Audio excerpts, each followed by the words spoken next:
بسم اللہ الرحمن الرحیم۔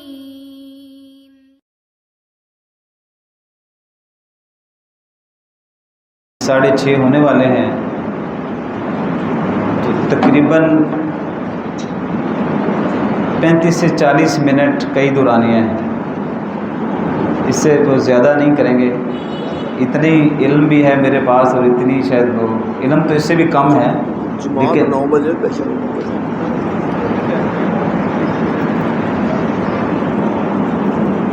تو اس کو ہم 2 حصوں میں تقسیم کر لیتے ہیں۔ پہلے مختصر حصے میں اس بات کو سمجھ لیں کہ میں آپ سے کیا کہنا چاہتا ہوں، کیونکہ جس معاشرے میں میں خود رہتا ہوں، آپ رہتے ہیں، جب بھی کوئی تقریر کرنے کے لیے آتا ہے، اتنی خوبصورت بزم ہے، آپ نے محنت کی ہے، نظر آ رہی ہے۔ اللہ احباب کو جزائے خیر دے سب کو۔ تو ہر بندہ یہ سمجھتا ہے میرے سمیت کہ میں نے تقریر کرنی ہے اور آپ کو ٹھیک کرنا ہے۔ تو میں آپ کو ٹھیک کرنے نہیں آیا، میں دراصل اپنے آپ کو ٹھیک کرنے آیا۔ میرے ایک بڑے بھائی ہیں، ابھی کل ہی وہ گئے سعودیہ میں۔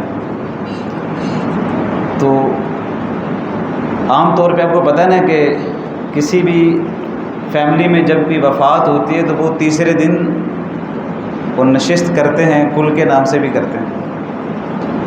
تو وہ میرے بھائی سے نا، ان کا ایک بزرگ کہنے لگا کہ آپ اپنے اکرام اللہ صاحب کو کہہ دیں کہ وہ تیسرے دن نا یہاں پہ تقریر کریں۔ تو وہ اس کو کہہ رہے ہیں کہ بھائی وہ سنت سے ثابت ہے نہیں، تو اب کیوں کرواتے ہیں یہ کل وغیرہ، یہ تو ٹھیک نہیں ہے۔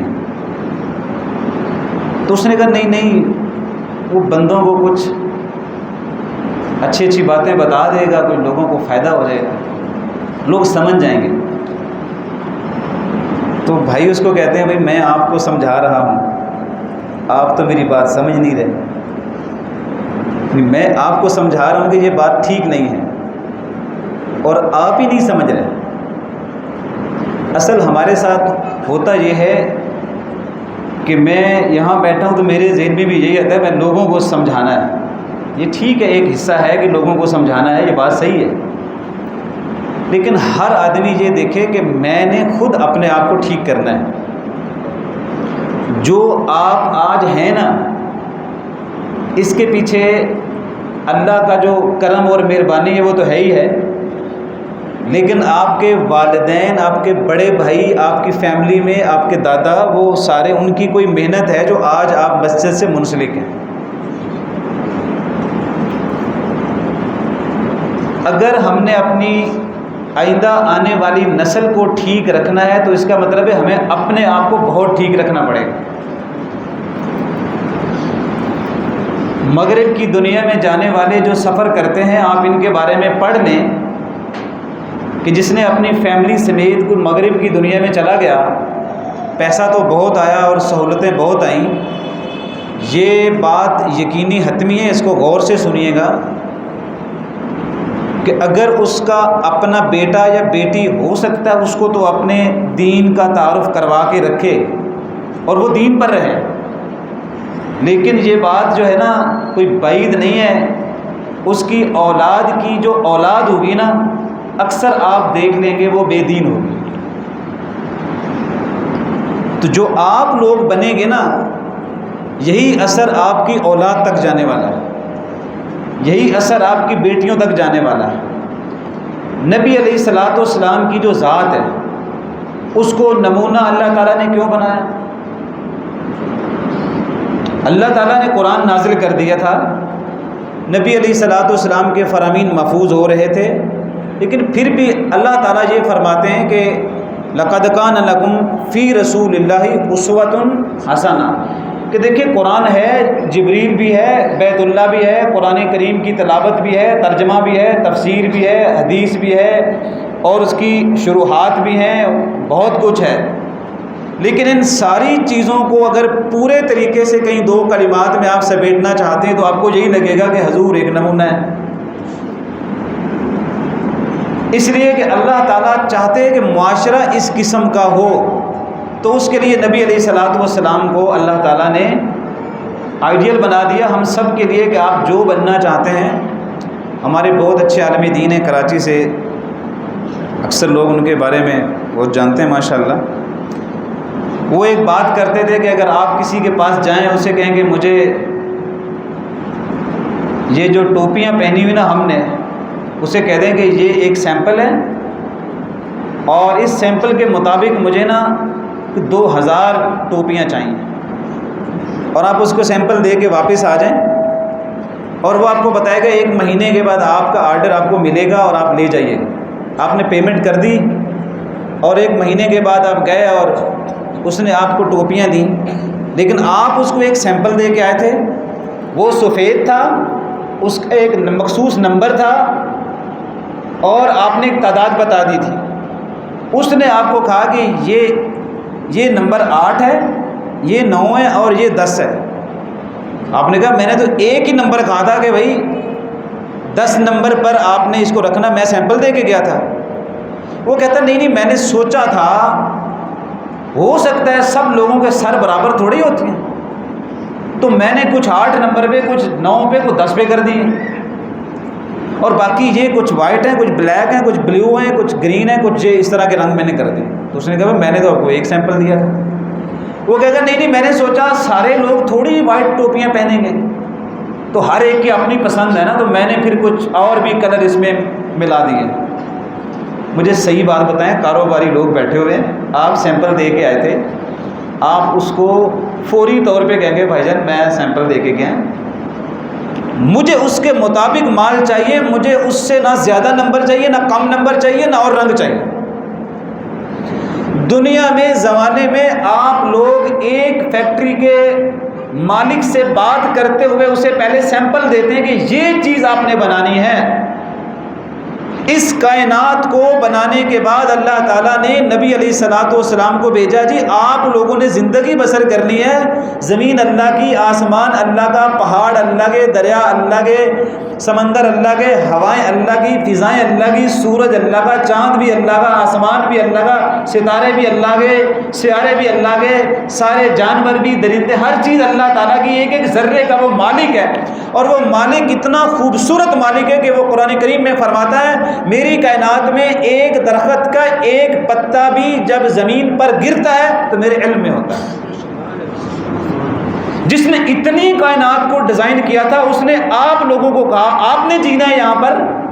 اللہ تو اپنے عرش بری پر ہے، فرشتے آسمان بارہ پڑا ہے، یہاں تو نظر بھی نہیں آتے، انسانوں نے یہاں پہ رہنا ہے، تو ان کے لیے اللہ تعالیٰ فرماتے ہیں یہ میں نے نبی علیہ الصلوۃ والسلام کی ذات کو بھیج دیا ہے، جیسے یہ زندگی بسر کریں گے ایسے آپ لوگوں نے کرنا بس.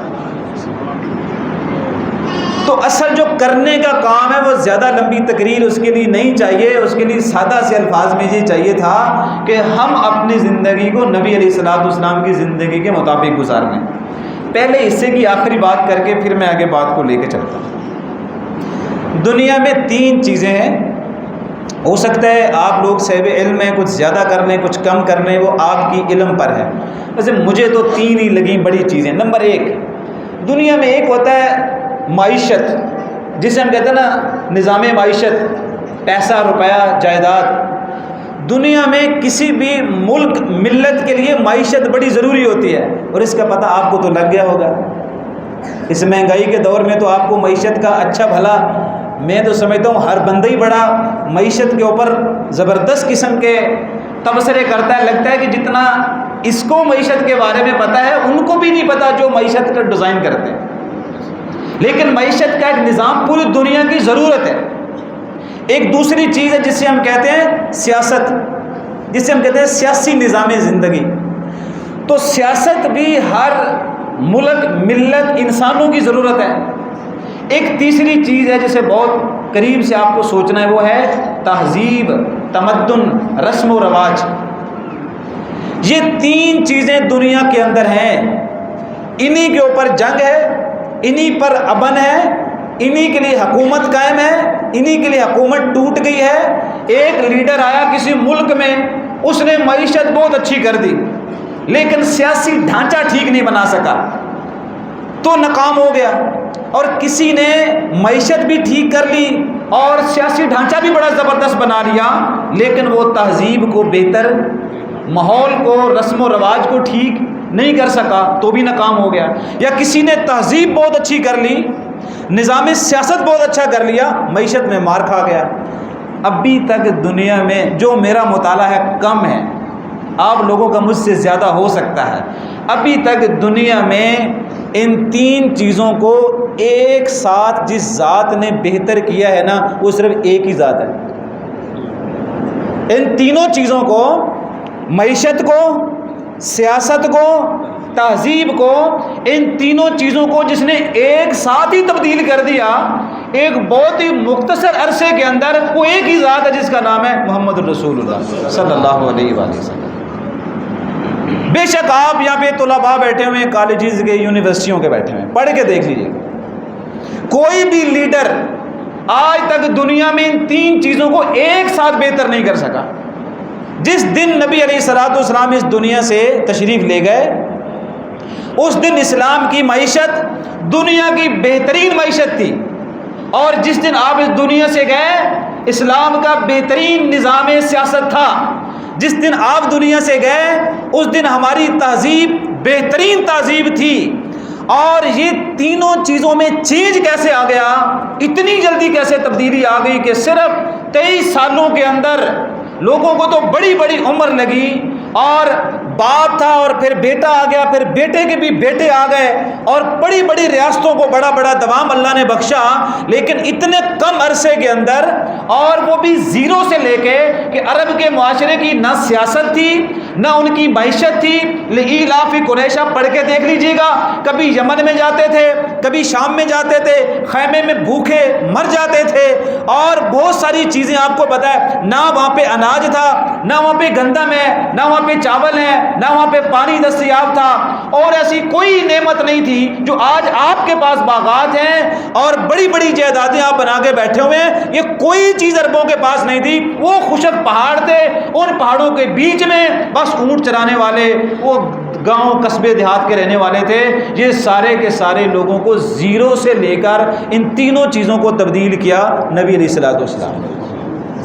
تو پہلی بات یہاں پہ ختم ہو گئی ہے کہ یہ چیزیں ٹھیک ہو گئی تھی۔ اب دوسرا حصہ یہ رہتا ہے کہ اس میں زیادہ کیا ایسا کام کیا نبی علیہ الصلوۃ والسلام نے جس کی وجہ سے یہ بہت بڑا چینج آ گیا۔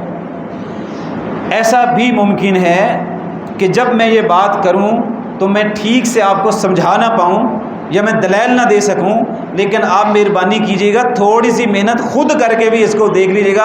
ہو سکتا ہے اور بھی وجوہات ہوں گی تبدیلیوں کی، لیکن ایک بنیادی وجہ میں آپ کو بتا رہا ہوں، بہت بیسک قسم کی ہے، آسان ہے، میرے بزرگوں، نوجوانوں اور بچوں اور خواتین کے لیے بہت آسان سی بات ہے، لیکن مشکل یہ ہے کہ کچھ کرنا پڑے گا۔ تو یہاں سے اپنی دوسری بات اور آخری بات کو ہم شروع کرتے ہیں۔ اصل میں نبی علیہ الصلوۃ والسلام جس معاشرے میں آپ تشریف لائے تھے، بس سرداروں کا نظام تھا۔ سردار ہیں، کوئی کسی کی مان رہا ہے، کوئی کسی کی مان رہا ہے، اور حالت یہ ہے کہ ایک نبی علیہ الصلوۃ والسلام کی جو نبوت اور ریاست کا وہ جو دورانیہ ہے، اس سے کچھ دیر پہلے صرف آپ دیکھ لیں حجر اسود کو بیت اللہ کی دیوار میں نصب کرنا تھا۔ یہ کتنا کام ہے، پتھر اٹھانا ہے، اور لوگ اس پہ جنگ ہونے لگی تھی۔ یعنی اتفاق اتنا ہے کہ پتھر اٹھانا ہے اور حجر اسود کو بیت اللہ کی دیوار کے اندر اس پہ جنگ ہونے لگی تھی، اور اس پہ مسائل بگڑنے لگے تھے، عرب میں قتل و غارت ہونے لگی تھی۔ کیوں جی؟ اسی رکھنا ہے، نہیں ساڈا حق ہے، نہیں ہم یہ کریں گے۔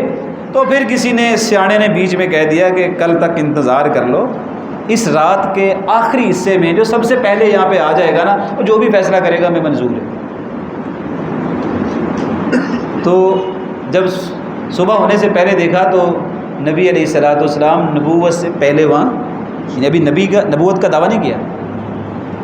سب نے دیکھ کر ایک ہی جملہ کہا، جو بھی فیصلہ کریں گے محمد بن عبداللہ ہمیں منظور ہے، ہمیں قبول ہے۔ اب یہ فیصلہ کرنا تھا، اور آپ نے کہا کیا آپ کو اتفاق نہیں ہو رہا؟ تو انہوں نے کہا جی ہمیں اتفاق نہیں ہے، ہم زیادہ حق رکھتے ہیں۔ دوسرے نے کہا نہیں ہم تو ان سے بھی زیادہ حق رکھتے ہیں. انہوں نے کہا نہیں نہیں نہیں ہم اس سے بھی زیادہ حق رکھتے ہیں. اور چوتھے نے کہا سردار نے ہمارا ہی تو حق ہے, باقی کا تو حق ہی نہیں ہے. آپ نے کہا حق کس کا ہے؟ ہم آپ کو بتائیں گے. آپ نے چادر بچھائی, اپنے ہاتھوں سے حجر اسود اٹھایا, سینٹر میں رکھ کے کہا چاروں سردار آ جاؤ. ان کو چادر کے 4 کونے ان کو کہا جی پکڑ لیں آپ, تو انہوں نے پلو سے پکڑ لیا. اچھا پھر آپ نے حجر اسود پکڑا اور دیوار میں رکھ دیا. پتھر اٹھایا کس نے؟ حضور نے. رکھا کس نے؟ حضور نے. لیکن ساتھ کس کو ملا لیا؟ ہو سکتا ہے یہ بات آپ کے لیے زیادہ اپیل نہ کرے, یہ وہ پہلا واقعہ ہے جو معاشرے کے بارے میں آپ کو بتاتا ہے کہ حضور کی دعوت کا بنیادی فلسفہ کیا ہے. جو سیرت کے ہم پروگرام کرواتے ہیں, ان پروگرام کا بنیادی معنی یہ تھا کہ معاشرے کے اندر پرامن طریقے سے اطاعت والا جو فارمولہ ہے, جو فرما برداری والا پہلو ہے, اس کو کیسے اجاگر کیا جائے. جس معاشرے میں فرما برداری ختم ہو جاتی ہے نا, ذلت اور رسوائی اس معاشرے میں پھیل جاتی ہے. میں ابھی یہ بات ہی نہیں کرتا بھائی صاحب کہ میں نبی علیہ الصلوۃ والسلام تو بڑی عظیم ہستی, بڑی بات ہے. ہمارے لوگ کہتے ہیں ماں باپ کا نافرمان بھی کامیاب نہیں ہوتا, ماں باپ کا نافرمان بھی کامیاب نہیں ہوتا. اچھا استاد کا نافرمان بھی کامیاب نہیں ہوتا. اچھا سبھی لوگوں کو بتا رہے, کہتے ہیں دکان پہ کام کرنے والے کے اوپر بھی ایک کام کرنے والا سینئر ہوتا ہے, وہ اپنے سینئر کی نہیں مانتا, کہتے ہیں جونیئر کامیاب نہیں ہوتا. آپ کی بڑی بڑی ورکشاپس ہوتی ہیں کاروباری اعتبار سے, وہاں پہ یہی بتایا جاتا ہے جو آپ کو اوپر سے آرڈر آئیں گے آپ وہی کام کریں گے تو بہتر رہے گا, ادروائز آپ ناکام ہو جائیں گے. اچھا تنظیمیں بھی یہی کرتی ہیں, جماعتیں بھی یہی کرتی ہیں, فرقے بھی یہی کرتے ہیں, سب لوگ یہی کہتے ہیں کہ میں تمہارا امیر, میں تمہارا ناظم, میں تمہارا سربراہ, اگر تم میری بات ہی نہیں مانو گے تو میری جماعت میں رہنے کا آپ کو حق نہیں ہے اور جماعت کی کامیابی اس میں ہو نہیں سکتی کیونکہ آپ ہماری فرما برداری نہیں کرتے. ہر جگہ پر نافرمانی کو ناکامی کے ساتھ جوڑا جاتا ہے. میں آپ سے ادباً عرض کرتا ہوں کیا ایک حضور کی ذات رہے گی کہ ہم ان کی نافرمانی بھی کریں اور پھر یہ سمجھیں کہ معاشرہ بہت ترقی کر جائے گا؟ ایسا ممکن ہی نہیں ہے. نبی علیہ الصلوۃ والسلام نے سب سے پہلے آگے معاشرے میں یہ سبق دیا کہ آپ کو فرما برداری کرنا پڑے گی. اس کے بعد آپ نے نبوت کا اعلان کیا اور نبوت کے اندر سب سے پہلے جو بات رکھی گئی وہ یہی تھی کہ میں اللہ کا پیغمبر, اللہ کا نبی. اور پھر آپ نے اسی دن اہل عرب سے کہا اگر میں کہہ دوں کہ اس پہاڑ کے پیچھے سے کوئی فوج آپ پر حملہ کرنے والی ہے تو آپ کیا تصور ہے آپ کا؟ تو سب نے یہ واقعہ سنا ہوا ہے, وہ سب کہنے لگے ہمارا تصور یہ ہے کہ آپ نے چونکہ کبھی جھوٹ نہیں بولا 40 سال اس عرصے کے اندر تو آپ سچ ہی کہیں گے چاہے ہماری آنکھیں کچھ بھی نہ دیکھیں. ہمارا تو ایک واقعہ ہے نا, مولوی ہوں بیان کر دیتا ہوں, لیکن اس کے پیچھے ہمیں کیا پیغام دیا جا رہا ہے کہ دیکھو نبوت و رسالت کا اصل معاملہ تمہارا تعلق جڑے گئی تب جب آپ ان کی فرما برداری کے لیے اپنی جان, اپنا مال, اپنی عزت, اپنی اولاد, اپنے بزرگ, جب تک ان سب کو قربان کرنے کے لیے اندر سے تیار نہیں ہوتے تب تک معاشرے کو آپ استوار نہیں کر سکتے. میں آپ کو ایک اور دلیل دیتا ہوں جو کہ بہت واضح دلیل ہے, اور یہ میں بھی آسان بات کر رہا ہوں تاکہ میں بات سمجھا سکوں. جب بیعت عقبہ ہوئی نا ثانیہ تو رات کو ہوئی. روایت میں آتا ہے کہ 72 لوگ تھے, 70 مرد تھے اور 2 خواتین تھیں. تو وہ رات کے چاند کی روشنی میں پہاڑوں کے بیچ میں وہ نبی علیہ الصلوۃ والسلام حضرت عباس رضی اللہ تعالیٰ عنہ کو ساتھ لیا اور وہاں چلے گئے. اب ادھر 2 لوگ بیٹھے ہوئے ہیں, حضور نبی علیہ الصلوۃ والسلام اور حضرت عباس. ادھر 72 لوگ ہیں جن میں 2 خواتین ہیں اور 70, وہ سارے یثرب سے آئے ہوئے ہیں, وہ مدینہ سے آئے ہوئے ہیں. اس وقت یثرب ہی نام تھا. تو جب باتیں ہو گئی اور بیعت کا ٹائم آیا تو آپ نے نا ایسے ہاتھ آگے بڑھا دیے. تو اتنے میں وہاں جو یثرب سے آئے تھے ایک سردار تھا, اس کا جو نام ہے بعض روایات میں تو اس کو بھی عباس کے نام سے پکارا جاتا ہے. یا عباد کے نام سے پکارا جاتا ہے، بہرحال جو بھی نام تھا، اس سردار نے نبی علیہ الصلوۃ والسلام کے ہاتھ کے سامنے اپنا ہاتھ کر لیا، جبکہ وہ یثرب سے آئے ہوئے ایسے ہاتھ رکھنا چاہتے تھے۔ تو اس نے وہاں پہ کچھ جملے بولے ہیں، وہ میں آپ کے گوش گزار کر دیتا ہوں۔ اس نے کہا کہ یہ جو تم ہاتھ پہ ہاتھ رکھنے لگے ہو، اندازہ ہے کہ اس کا کیا مطلب ہے؟ تو انہوں نے کہا اس کا کیا مطلب ہے؟ آپ نے بس ٹھیک ہے، ہم بیعت کریں گے کہ آپ مدینہ میں آ جائیں، یثرب میں آ جائیں۔ آپ اگر چھوٹی سے چھوٹی کتاب اٹھا لیں، تجلیات نبوت ہی پڑھ لیں، اگر آپ کو الرحیق المختوم نہیں ملی، تجلیات نبوت ہی پڑھ لیں آپ، اس کے اندر یہ واقعہ بھی تفصیل موجود ہے اردو میں۔ اس نے کہا ان کے ہاتھ پر ہاتھ رکھنے کا مقصد یہ ہے آپ کو انسانوں سے، پھر سرخ انسانوں سے، پھر سرخ انسانوں کے ساتھ جو بلیک ہیں، جو کالے کلر کے ہیں، ان سے، اور پھر جنوں سے آپ کو لڑنا پڑے گا۔ پھر اتنا ہی نہیں، اپنے وطن سے بے وطن ہونا پڑے گا، اپنے بچوں کو شہید کروانا پڑے گا، اپنے بزرگوں کو شہید کروانا پڑے گا، اپنا مال، اپنی جان آپ کو قربان کرنی پڑے گی۔ اگر یہ کر سکتے ہو تو ہاتھ پہ ہاتھ رکھو، اگر یہ نہیں کر سکتے تو ہاتھ پہ ہاتھ مت رکھنا۔ پتہ فوری طور پہ کیا جواب آیا؟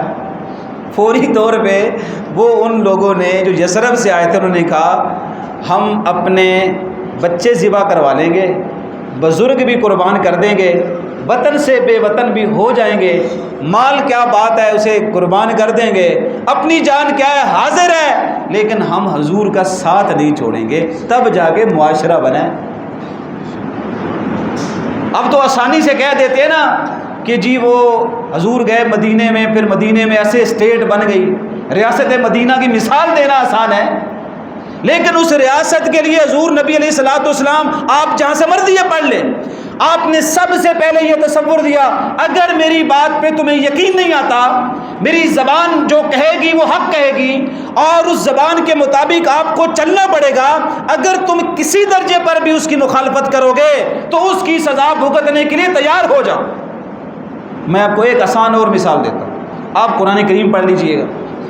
جنگ احد جو ہے یہ ایک انتقامی جنگ تھی۔ انتقامی میں کس لیے کہہ رہا ہوں؟ بدر میں مار کھا گئے قریشی، مکے کے لوگ، اہل مکہ، تو بڑا غصہ آیا ان کو واپس جا کے کہ ہم مار کھا گئے، انہوں نے کہا لشکر ذرا بڑا بنا کے لے جائے، احد میں تو کم از کم ہم ان سے شکست نہیں کھائیں گے۔ تو ایک وہ انتقامی وار کرنے کے لیے آئے تھے اور بڑے غصے میں بھی تھے۔ ہوا کچھ یوں کہ پہلے وار کے اندر ہی مسلمانوں نے جنگ جیت لی۔ یہ پہلی جو حکمت عملی تھی اس کے مطابق مسلمانوں نے جنگ جیت لی، لیکن ہمیں سزا کہاں سے ملی؟ اس کو کوئی منفی میں مت لے کے جائے، اس کو بڑے مثبت ذہن کے ساتھ آپ سوچ لیں۔ ہمیں ایک مثال دی قرآن کریم نے اور صحیح حدیث کے اندر، آپ نے 50 آدمی کھڑے کیے ایک جگہ پر جو عمرے کے لیے، حج کے لیے گئے ہیں، اور اگر وہ گئے ہیں وہ جگہ دیکھیں جہاں پہ یہ جنگ احد ہوئی تھی، میدان احد جا کے دیکھیں تو آپ کو زیادہ سمجھ آئے گی۔ وہ جو لوگ کھڑے تھے وہاں پر، ان کو ایک ہی سبق دیا گیا تھا، آپ نے یہاں سے حرکت نہیں کرنی، ہم جنگ جیت جائیں، ہم جنگ ہار جائے، ہمارے حالات جو بھی ہوں، آپ کو حکم یہ ہے کہ آپ نیچے نہیں اتریں گے تب تک جب تک ہم آپ کو اترنے کا حکم نہیں دیتے۔ تو پہلے بار میں جنگ تو جیت لی، تو مال غنیمت اکٹھا کر رہے تھے، تھوڑی دیر کے بعد بیچ میں سے کچھ لوگوں نے کہا، اس وقت جو وہاں پہ امیر مقرر تھے ان سے کہا کہ چلیں، تو انہوں نے کہا نہیں جانا، یہاں سے مت اتریے گا۔ تو انہوں نے کہا نہیں جنگ جیت لی ہے اور سب معاملہ اب مال غنیمت اکٹھا ہو رہا ہے، تو ہم یہاں کیوں کھڑے رہیں، ہم بھی حصہ لیں بیچ میں، مال غنیمت اکٹھا کرنے میں مدد کریں ان کی۔ بے شک ان کی نیت بھی بہت اچھی ہوتی، میرا یہی نظریہ ہے کہ ان کی نیت بھی بہت اچھی تھی کہ ہم مدد کرتے ہیں، دشمن کو بھگانے میں اور مدد کرتے ہیں۔ دشمن بھاگ گیا تو 40 لوگ نیچے آ گئے، 10 لوگ اوپر رہ گئے۔ خالد بن ولید جو کہ اس وقت مسلمان نہیں ہوئے تھے اور حکمت عملی کو وہ پورے طریقے سے جانتے تھے، اپنا دستہ لے گئے۔ پہلے جو احد میں جنگ جیتی تھی وہ پورے لشکر سے جیتی تھی ہم نے، لیکن جو ہمیں بہت تکلیف ہوئی نا، ایک دستے نے دی۔ کس نے دی؟ ایک دستے نے، پورا لشکر نہیں تھا۔ وہ خالد بن ولید نے ایک دستہ اکٹھا کیا جو کہ غیر منظم تھا، پھر منظم کیا، وہاں سے ہمارے 10 لوگوں کو شہید کیا، وہیں سے نبی علیہ الصلوۃ والسلام حملہ ہوا۔ اس کے بعد کیا نقصان ہوئے کہ مصعب بن عمیر جیسے لوگوں کی شہادت ہوئی، امیر حمزہ جیسے لوگوں کی شہادت ہوئی، اور اس کے بعد نبی علیہ الصلوۃ والسلام کے دندان زخمی ہوئے، آپ کی پیشانی پر زخم ہوا، آپ کے پہلو میں پتھر لگا، اس کے بعد ایک غم کے اوپر پھر غم آیا، اور اتنا غم آیا کہ وہ سارے غم بھول گئے تھے، لیکن اس تکلیف کی ایک وجہ یہ تھی کہ حضور نے کہا تھا جب تک میں نہیں کہتا نیچے نہیں آنا۔ اللہ تعالی ہمیں پیغام دے رہا ہے، اصل ناکامی اور اصل شکست کے دروازے تب کھلتے ہیں کسی ملک میں، کسی ریاست میں، جب اس میں اپنے نبی کی مخالفت کے لیے لوگ جرأت کرتے ہیں۔ جب تک ہم نے یہ نہیں کیا تب تک ہم بڑے اچھے کامیاب رہیں۔ ہو سکتا ہے یہاں کوئی بہت اچھا بھائی بیٹھا ہو جو سوچتا ہو کہ نہیں مولوی صاحب تمہاری سوچ چونکہ مولویانہ ہے تو اکانومی بڑی بہتر ہونی چاہیے، لیکن مجھے پتا ہے مصعب بن عمیر کو جو کفن دیا گیا تھا نا وہ پورا نہیں تھا۔ ہماری معیشت بے شک وہاں وقتی طور پر کمزور تھی کہ ہمارے پاس کفن کی چادر بھی پوری نہیں تھی، ہم نے ایک ایک قبر کے اندر دو دو لوگوں کو دفن کیا، اور ترجیحات کیا تھی؟ جو حافظ قرآن ہے اس کو مقدم کرو، جو حافظ قرآن نہیں ہے اس کو اس کے پیچھے رکھو، اور پھر کفن کی چادریں کم تھیں تو اسے چھوٹی چھوٹی چادروں میں کفن دے کے دفن کیا گیا، لیکن یاد رکھیے اس کے باوجود اسلام سربلندی کی طرف جا رہا تھا۔ کیوں؟ ان لوگوں میں اطاعت کا جو معاملہ تھا وہ 1000 گنا بہتر تھا۔ ان کے لیے نبی علیہ الصلوۃ والسلام سے بڑھ کر زمانے میں کوئی چیز بڑی نہیں تھی۔ آپ کو اگر یہ بات ایسے نہیں سمجھ آتی تو میں اور طریقے سے سمجھاتا ہوں۔ آپ بیٹی کی شادی کریں گے انشاءاللہ، جن کی بیٹیاں ہیں، اگر آپ کو وہ بیٹی کی شادی کرتے ہوئے اسلام یاد نہیں رہتا، اگر آپ کو غمی کے اوپر اسلام یاد نہیں رہتا، اگر آپ کو تجارت کرتے ہوئے حضور کی سنت اور طریقہ یاد نہیں رہتا، اگر فصل کی کٹائی پر آپ کو دین یاد نہیں آتا، زکوٰۃ دیتے ہوئے آپ کو دین کا طریقہ اگر پسند نہیں آتا، چلو میں آپ کی بات ہی نہیں کرتا، میں اپنی بات کر لیتا ہوں، اگر میری خوشی حضور کی خوشی کے ساتھ نہیں ہے، اگر میرا غم حضور کے طریقے پر نہیں ہے، اگر میرا چہرہ حضور کے چہرے کے مطابق نہیں ہے، اگر میرا لباس حضور کے لباس کے مطابق نہیں ہے، اگر میرے گھر کی تہذیب حضور کے گھر کی تہذیب کے مطابق نہیں ہے، اگر میرے کان جو سنتے ہیں جس کو حضور نے نفرت کی ہو میں وہ سنتا ہوں، جس سے حضور نے نفرت کی ہو میں وہ دیکھتا ہوں، جس سے حضور نفرت کرتے ہوں میں وہ کھاتا ہوں، حضور جانے سے نفرت کرتے تھے میں وہ بھاگ کے گھر جاتا ہوں، تو بھائی صاحب آپ معاف کیجئے گا مجھے، پھر میری منافقت کا درجہ دیکھیے کہ میں پھر بھی کھڑے ہو کے کہتا ہوں کہ میں بہت ہی محب رسول ہوں، جبکہ مجھے حضور کی خوشی اور غم بھی برابر۔ ہم کتنے لوگوں کو ہم دعوت دیتے ہیں، ہم لوگوں سے کہا بھائی صاحب یہ رسم شادی کی چھوڑ دیں، وہ وہی بات کرتے ہیں مولوی صاحب دیکھیں نا یہ اب ماحول بن گیا نا ہم مجبور ہیں۔ بھائی صاحب آپ کہاں مجبور ہیں؟ ایک مسلمان یہ کہتا ہے کہ میں مجبور ہوں، کس کے لیے؟ اس کو مجبور ہونا تھا دین کے لیے، وہ لوگوں سے کہتا میری مجبوری ہے کہ میں حضور کے مطابق شادی کروں گا، وہ کہتا میری مجبوری ہے کہ میرا غم دین کے مطابق ہوگا، وہ کہتا کیا ہے؟ میری مجبوری ہے کیونکہ معاشرہ نہیں مانتا۔ حضرت یہ تو گراوٹ کا بڑا عجیب قسم کا درجہ ہو گیا ہے۔ صحابہ کرام کے لیے مجبوری کیا تھی؟ دین۔ ہمارے لیے مجبوری کیا ہے؟ معاشرہ۔ تو جب اچھا آپ گھبرائیے نہیں، یہ آپ کو ہی کرنا پڑے گا، یہ مجھے کرنا پڑے گا، غم مجھے بھی آتے ہیں، خوشیاں ہمیں بھی ملتی ہیں، تجارت ہم بھی کرتے ہیں، سفر ہم بھی کرتے ہیں، تو جب تک ہم اپنے دین کو اپنی زندگی کا حصہ نہیں بناتے، حضور کی زندگی کو اپنا حصہ نہیں بناتے، تب تک آپ یاد رکھیے گا ایک روایت کی سند البتہ کمزور ہے لیکن وہ قابل بیان ہے، باقی احادیث کو اگر ملا لیا جائے حضور فرماتے ذلت ہوگی اس آدمی پر جو میری مخالفت کرے گا، ذلت ہوگی اس انسان پر جو میری مخالفت کرے گا۔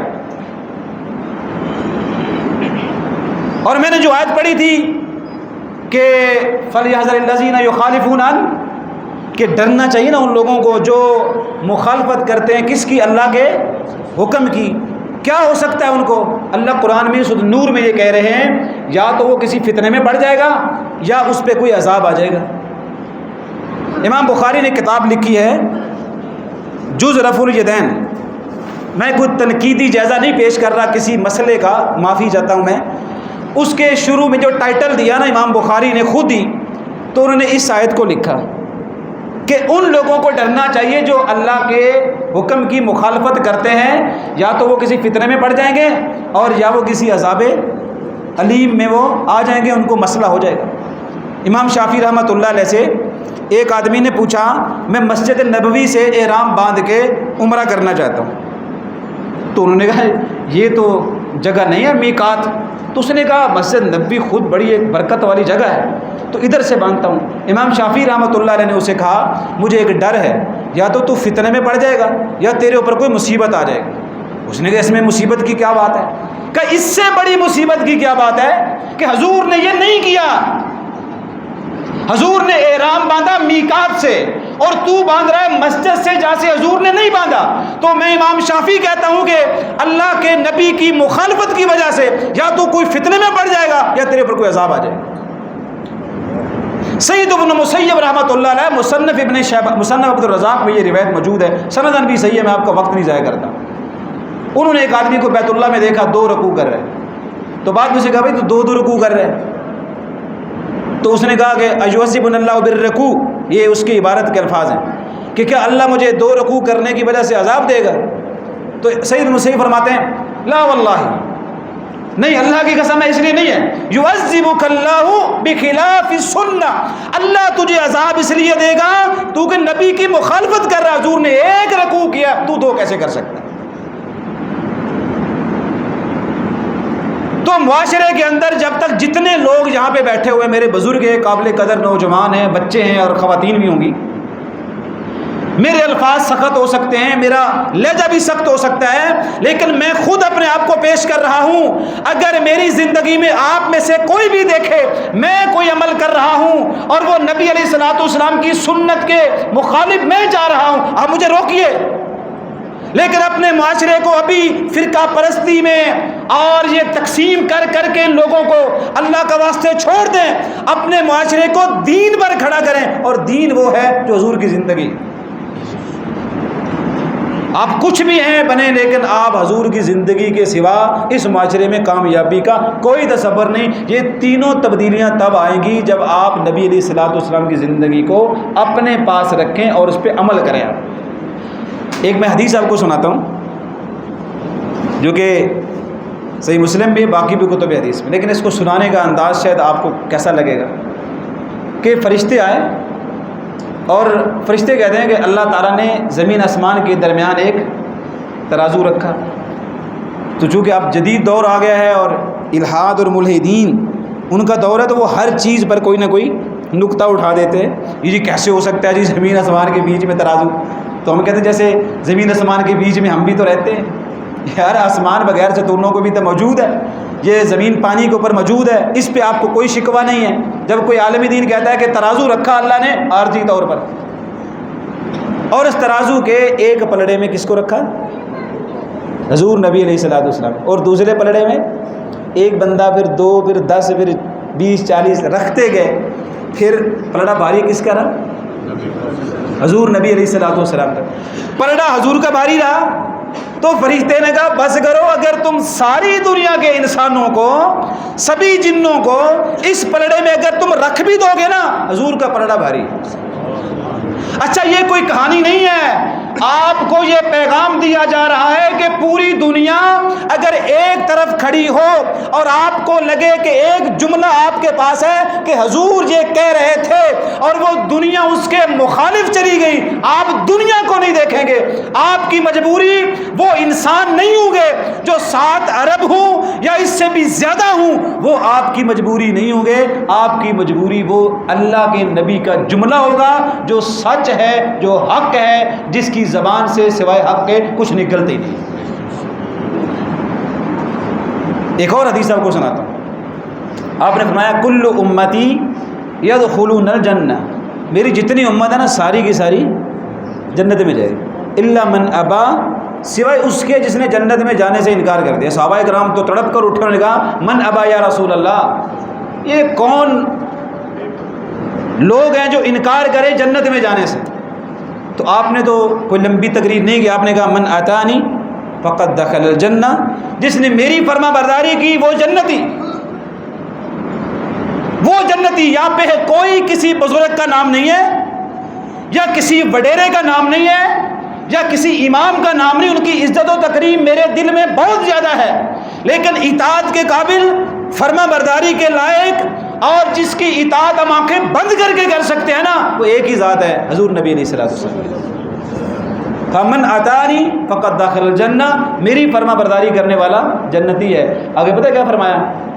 من عصانی، جس نے میری نافرمانی کی، فقد ابا، اس نے جنت میں جانے سے انکار کیا۔ جنتی ہونے کے لیے محمدی ہونا ضروری ہے، اور جنت میں جانے کے لیے نبی علیہ الصلوۃ والسلام کے طریقے پر چلنا لازم ہے۔ اس لیے شاید میں نے کبھی حافظ آباد میں کسی مسجد میں کہا ہو کہ بھائی صاحب سارے کو ٹچ موبائل لیں، باپ کا موبائل اگر بیٹے کو مل جائے اور وہ پکڑ لے اور پکڑ کے کہے، یعنی میرے بیٹے نے میرے ہی موبائل پکڑ لیا اور کہا یار میں بیٹا ہوں اکرام اللہ کا، تو تو کھول جا، میرے ہاتھ میں اس کے ہاتھ میں، یا میری آنکھوں میں اس آنکھوں میں کیا فرق ہے، آخر میرا باپ ہی تو ہے، مجھے بتائیں اس کا لاک کھل جائے گا؟ اور اگر بیٹے کا فون باپ کے ہاتھ میں آ گیا، پہلی بات تو یہ ہے کہ بیٹے کا موبائل باپ کے ہاتھ میں کم ہی آئے گا، مشکل ہی، بہت مشکل ہے۔ دیکھیں نا ہماری اخلاقی گراوٹ، آپ یہ دیکھیں، میں معذرت سے کوئی تنقید نہیں کر رہا، یہ ہے کہ اگر میرا والد کہتا نا بیٹا موبائل دینا، تو سچی بات ہے پھر میرا بی پی چیک کروا لے، نہیں ہوتا نا اسے۔ یعنی جو بندہ اپنے موبائل کو بھی اس طرح صاف نہیں رکھ سکا کہ اس کا والد دیکھ سکے، وہ حضور کے سامنے کیا پیش ہوگا؟ وہ اپنے آپ کو حضور کے سامنے کیسے لے کے جائے گا؟ اپنے والد کو، اپنی والدہ کو بیٹی تھوڑی دیر کے لیے موبائل دے کر سائڈ پہ نہیں جا سکتے، یہ حضور کی بارگاہ میں جب قیامت کو کھڑے ہوں گے تو کیسے کھڑے ہوں گے؟ یہ تو نہیں نہ کھلتا لاک، جس کا تھم ہے وہی لگائے گا، جس کی آنکھوں پر چلتا ہے اسی کی آنکھیں نظر آئیں گی، تو وہ لوگ قیامت کا دن ہوگا، سارے انبیاء جنت کے سامنے جائیں گے، لیکن دروازہ نہیں کھلے گا، دروازہ نہیں کھلے گا، دروازہ نہیں کھلے گا۔ دروازہ تب کھلے گا جب حضور دروازے پر، تو جنت کے دروازے پہ لگا ہوا لاک وہ ان لاک نہیں ہو سکتا، چاہے آپ سارے کے سارے برگزیدہ انبیاء کو جمع کر لیں، اور ان کی امتیوں کو جمع کر لیں، اور سارے انسانوں کو جمع کر لیں، آپ سارے صدیقین کو جمع کر لیں، سارے شہداء کو جمع کر لیں، سارے صالحین کو جمع کر لیں، جنت کے دروازے کا لاک وہ جائیں گے، نبی علیہ الصلوۃ والسلام دستک دیں گے اور دروازہ۔ تو جس نے جنت کا دروازہ کھلوانا ہے، اگر آج اس کے پیچھے آپ نہیں چلیں گے تو پھر جنت میں کیسے جائیں؟ وہ کہتے ہیں نا بزرگ ہمارے سیانے کہ اگر میں آپ سے پوچھوں کہ میں نے لاہور جانا ہے، تو آپ میں سے کوئی بندہ مجھے کہہ دے کہ میں لاہور گیا تو کدی نہیں، لیکن تین میں راہ دس داں، آپ مجھے بتائیں کہ مجھے کتنا یقین آئے گا اس کی بات پر؟ وہ مجھے کہہ بھی رہا ہے کہ میں لاہور کبھی گیا نہیں ہوں میں، لیکن میں آپ کو راستہ بتا دیتا ہوں کہ لاہور کیسے جاتے ہیں۔ تو سچی بات تو یہ ہے کہ میں تو کنفیوز ہی ہو جاؤں گا نا یار۔ چلو میں آپ سے کہتا ہوں، میں کو میں نے ٹوپی بھی ڈالی ہے، میری داڑھی بھی ہے، میرے اوپر یقین کریں، میں لاہور کبھی نہیں گیا، لیکن آپ کو راستہ بتا دیتا ہوں۔ آپ کہیں گے مولوی صاحب تسی بڑے نیک صحیح، پر رہن دو، آپ ادھر جائیں گے، ایک آدمی کو ہو سکتا ہے، میں کوئی کسی کا نام نہیں لے رہا، شاید وہ کبھی مسجد میں بھی نہ آیا ہو، آپ اس سے کہتے ہیں میں لاہور جانا، وہ کہتا ہے میں تو ہر ہفتے جانا، میں ہر ہفتے جاتا ہوں، مجھے راستہ پتہ ہے۔ آپ اس کی بات پہ یقین زیادہ کریں گے یا میری بات پہ؟ ظاہر ہے اس کی بات پہ یقین کریں گے، کیوں؟